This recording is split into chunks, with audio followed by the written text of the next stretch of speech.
And good morning, good morning, good morning. Hey, how's everyone? Welcome. All right, happy Friday, everyone. So I'm in the living room and I'm gonna try to block out the sun because if I move, it gets a little bit light. I wanna go ahead and touch on this week. This week had been really cool. So I think I had taken probably about 10 calls a day. I have a couple more. In fact, I have one at 10:30 with Miss Michelle. If she's on, I will be calling you right after this. Let me see. Actually, there's too many people on for me to find. But Michelle, if you're there, I'll be on the phone with you in a half hour. And a couple of things. One being, oh, hey, Michelle. So Michelle Holdeshire is here. So we have the YouTube. It was actually just a selection for me to have it translated. So that will be transcribed every single YouTube, and you'll be able to choose from any language in the entire world to read the transcriptions. So thank you for that recommendation. What was I saying? So it was interesting because the thing about Rhino is our structure is unique, right? But that's what invention is. When you're looking to create something that's never been created before or do something that's never been done before and in a different way than that's always been done. Hey, Carol's back, hey. It's something that, I guess it's just different, right? So what I mean by that is when I'm speaking to anyone and they're like, Ant, I trust you, I see Rhino's doing well, but like, how does it work? How do these coins go up? What are they supported by? That's where it becomes a little difficult for me to explain, because the answers assume or presume the vision associated with it, right? So what I mean by that is, say for instance, I knew there was water in the desert and you didn't. And I made a whole business plan to land me in the desert. You would say, well, Ant, that sounds crazy. You're going to die in the desert. There is no water. And I'm going to say to you, no, there is water in this one location, and it's going to appear because I'm going to invent this thing that will allow me to find the water in that location when I arrive there. And you would say, well, Ant, it just sounds like you're committing suicide because you're going to the desert and there's no water, but you believe there's going to be because you're going to invent something that's going to allow the water to present itself. In which case, depending on who you say that to, one person thinks you're mentally ill and the other person thinks you're quite a genius. When talking about, we might suggest having, listen, that's, you wouldn't be the first person that said I should enter an asylum, put it that way. But that is Rhino, because on the pure foundation, the structure of it, in passing, like for instance, I speak to you and you understand it, but then your friend goes, hey, can you describe how Rhino goes up to me? It's very difficult to regurgitate. So yeah, Rhino goes up because everyone buys coin every single week and that equals the demand that makes the coin go up. And the person then says to you, well, that just sounds like a pyramid scheme, like a Ponzi scheme. Like everyone's buying, but where's the value? Like what's the value equal at the end? Well, Anthony said that when we get to a certain point, everyone's gonna migrate over to the search engine, but it doesn't make any money, but the way he described it. And then the person looks at you like, buddy, do you hear yourself right now? You're that person. You're the person that is getting tricked. And it's really unfair to Rhino because I haven't been able to effectively message it in such a way that people can understand and be able to regurgitate it. Because my difficulty, or at least my issue, or the thing that I will not let up is I'm trying to teach my vision, right? And that's difficult. Because if it was so teachable or everyone was able to see it or everyone was able to comprehend it, then everyone would have, right? By definition, if it's going to be successful and it's teachable, ergo, it would have been done. So I'm making the biggest mistake by sitting here trying to describe how I'm going to create a device that's going to turn sand into water and that going to the desert's a good idea. When in actuality, what I should be describing is I have this plan to to make this invention, and these are the steps I need to take, because that's something you could share a little bit easier.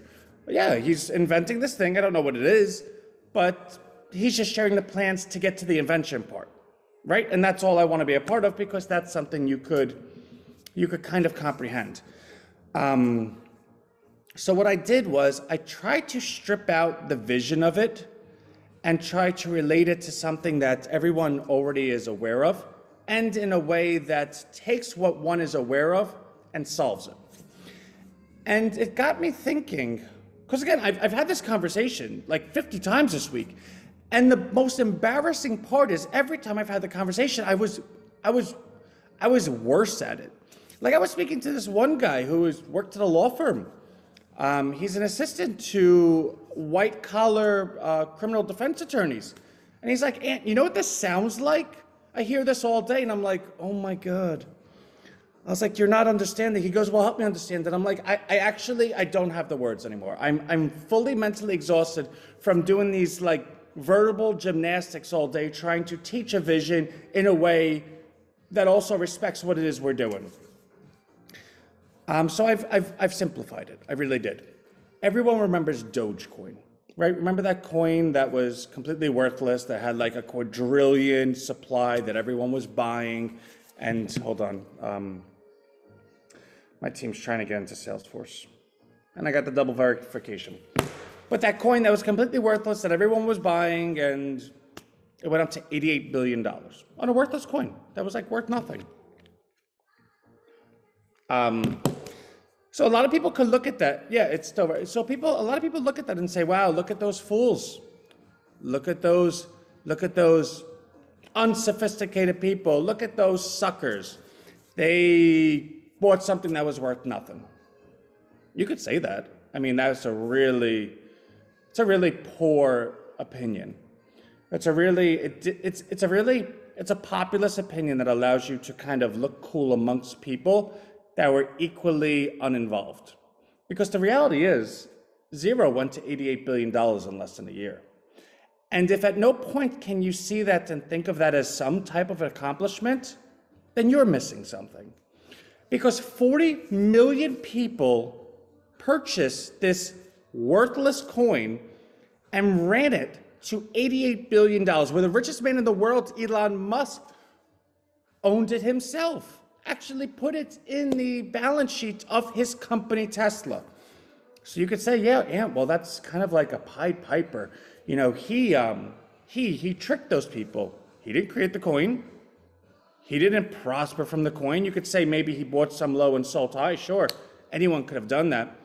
You can't call him a moron. He invented like self-driving spaceships, right? Like, so what are you missing? And the part that I think people were missing is, it was one of the few times in history that at least I can recall where the people actually understood their value. You see, wealth is transferable. It's an illusion. You can have $100 billion in stock today and it could go bankrupt tomorrow and you could be broke. Wealth is an illusion. The only real value is population, because people actually live. They live lives. They're productive, they're annoying, they're reproductive. That's real value. People will always be the real value, because people are the productive capacity of the globe. Nothing's ever been invented without a person. No labor's ever been accomplished without a person. That's what is the value. Anything else is simply just pie in the sky. In fact, I would say that you, and not you, but you as all of us, are the general fools to believe that we're worth absolutely nothing. That the real wealth is by the CEOs that own the largest companies. Guess what? Their companies are only worth anything if we go shop there. If we don't shop there, they're worth nothing. People are the value. And I think that's what Dogecoin actually represented. That when everyone collaborates and unites and focuses their collective energy, their collective value to one agreed upon asset, the sky's the limit. That's what Dogecoin taught us. And I think in a weird way, RHINO coin, I keep calling it RHINO coin because we did, I'm just gonna call it RHINO. RHINO is that evolution. I think, honestly, RHINO might have been founded on that experience, because I never bought Dogecoin, right? But when I saw it going, I was like, this is crazy. This is absolutely cuckoo for Cocoa Puffs. This is never going to last. And I was right. But I was right because the way it was structured. You see, in any type of investment, the value is always on what's happening in the future, not what happened in the past, right? Like you could be married to the most amazing wife. If she goes ahead and cheats on you 7 times tomorrow, or the most amazing husband, right? Like whatever, then it doesn't matter really all the past anymore. It matters, well, how can I live with you going forward? Everything in life is going forward because we don't have time travel. We can't go in the past. Your past gets you to where you are today to make the decision going forward. So how could Dogecoin have been structured better? Well, the difficulty with Dogecoin was the excitement and the greed allowed everyone to go ahead and put all their money in at once, which allowed for that whoof. But what did that do? That went and took away from the future. That pulled the future forward. Because say, for instance, I could buy 10,000 worth of Dogecoin, right? Like in my life, I'm only gonna be able to buy 10,000. Well, if I buy all 10,000 today, what can I buy tomorrow? 0.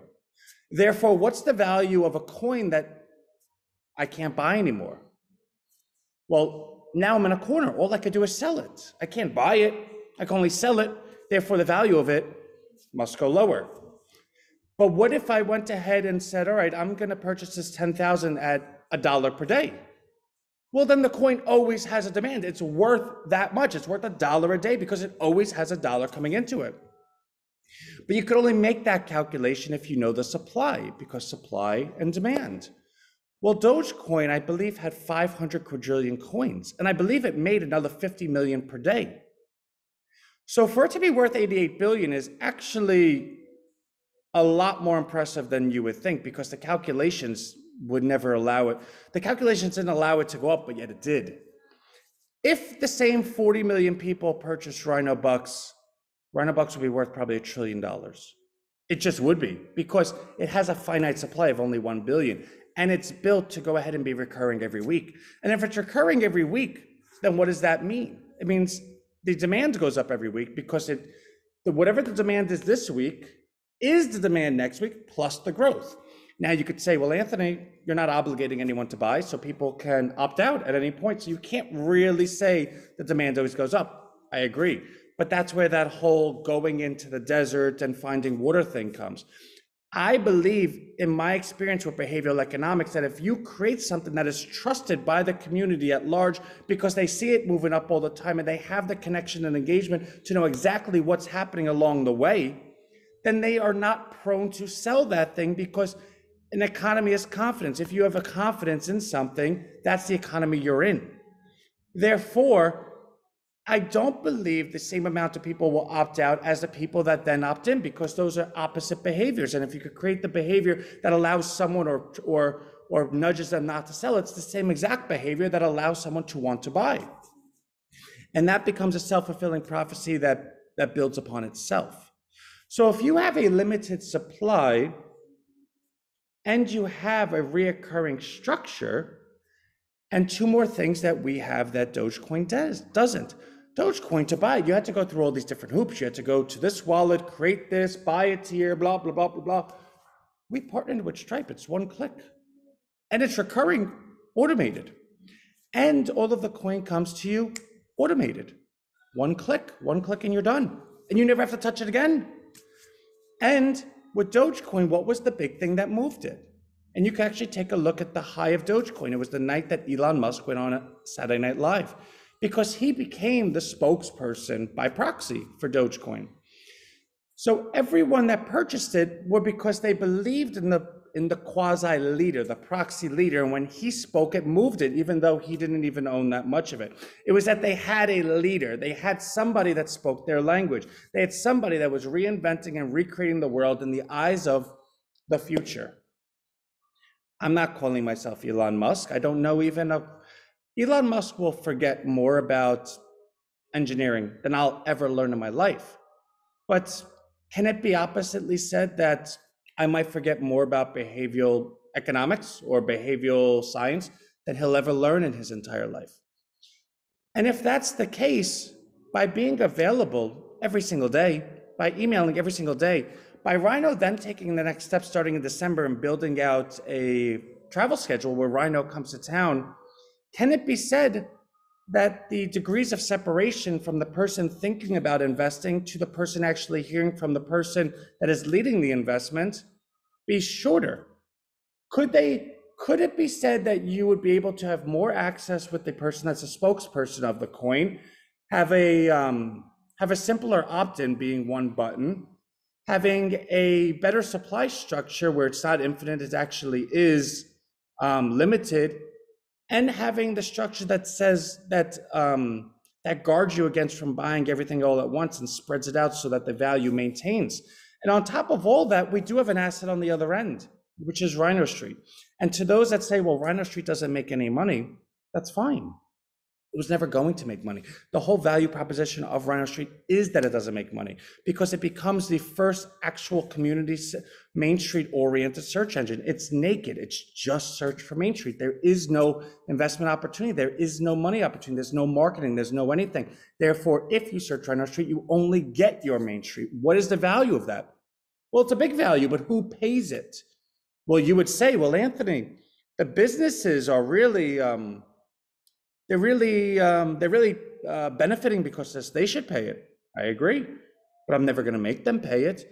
Okay, well, the people in the town are benefiting because they're reinvesting in their community. They should pay for it. I agree, but I'm not going to make them pay for it. Well, Anthony, if you're not going to make them pay for it, how are they paying for it and how does it make money? Well, you're asking the same question twice, but opposite. RHINOBUX isn't backed by anything. It has no value. How is it worth so much? RHINO Street has all of these assets, but it's not making any money. How is it worth so little? RHINO Street plus RHINOBUX equals what you're thinking. You just have to put it together. So that's my aha moment. I do kind of want to send this to everyone I spoke to this week because I feel wildly embarrassed. I did create that 1-minute video that I am going to nudge this weekend so that we could get more opt-ins because I believe it explains everything a little bit better. I think people understand Dogecoin. I think they understand if we're able to identify the mistakes of it and offer the corrections, then a logical mind will say, well, if the first version did this, then the second version, which is better, should do that. It's at least worth taking a shot. Then they're welcomed into our platform. And then the philosophy of RHINO is shared every day. So I do think we could accomplish that. Let me just see the chat because it looks a little busy today. Let's see. What's up with you today? You're worrying us. You are too serious to say you're worried about. No. But I do respect. You got to remember, I spent all week talking to everyone. So I'm a conduit of you. I'm a reflection of you. Everyone that I spoke to shared. It's not fair to people, first of all, for them to go through an investment strategy by feeling silly and saying, I trust Anthony. Like, I appreciate that. That means a lot to me. But when you're talking to your friends, when you're talking to your family, when you're talking to your wife, when you're talking to your husband, when you're laying down at night, when you're deciding about your finances, you should not be held hostage to only understanding the sentence, well, I trust Anthony, littered in a world where everyone has a story about someone that they trusted letting them down. So I wanted to go ahead, and I don't believe that's fair. I appreciate it, but we can never work long-term if I leave you hostage to something that could so easily be dispelled by somebody in a room with you telling you a story about their misgivings. So what I'm trying to do, or at least what I'm attempting to do, is this is the information that you need based on my conversations with everyone that I think allows RHINO to be more sustainable. So Rue, maybe, we're gonna do better. And then next week, all right, how about this? The coin hit 157 today, woohoo. How about this? Yesterday, there was like $500 worth of it sold. It went from 154 down to 135 and it's back to 157, sitting at 154. That's amazing. How about the fully diluted value of RHINOBUX right now is $1.54 billion. That's pretty cool. All right. Karen, I'm not worried. However, that has been my difficulty, trying to explain how the coin increases in value and that it differs from, see, thank you, Karen. This is why more are not jumping on RHINO Street. Yes, thank you. Thank you. So I believe the 1-minute video would be very helpful to you. And I believe this recording might actually be super helpful to everyone, in which case in the email tomorrow, I'm going to link this recording to every email going forward. How do you describe Rhino? I am not worried either. Know the risk tolerance. Thank you. Oh, I got to call Michelle in 10 minutes. With all due respect, what's your point? I'm not sure. I don't know what that's to, but Robert, I love you. I love the tagline. Thank you, Anthony. All right, I'm 10 minutes over. The risk issue is just so ridiculous. Low. How can you? Okay, cool. Yeah, but these are also opinions that one would have that's already here, right? Like we had the benefit of, for whatever reason, we got together, we shared many conversations, and we're able to know what we know. The problem is someone that has never been with us has only X amount of time to be persuaded. In that 1 minute of time, what do we tell them that allows them to be persuaded to learn more of what we know? See, we're here, we know. Those that are not here don't know. What's the bridge bringing them from not knowing to knowing? That's, in the shortest sense, that's how the world works, and we need to do a better job of it. So I love you all. I will see you tomorrow. And tomorrow's email is going to be much more of a nudge, because we're gonna keep this.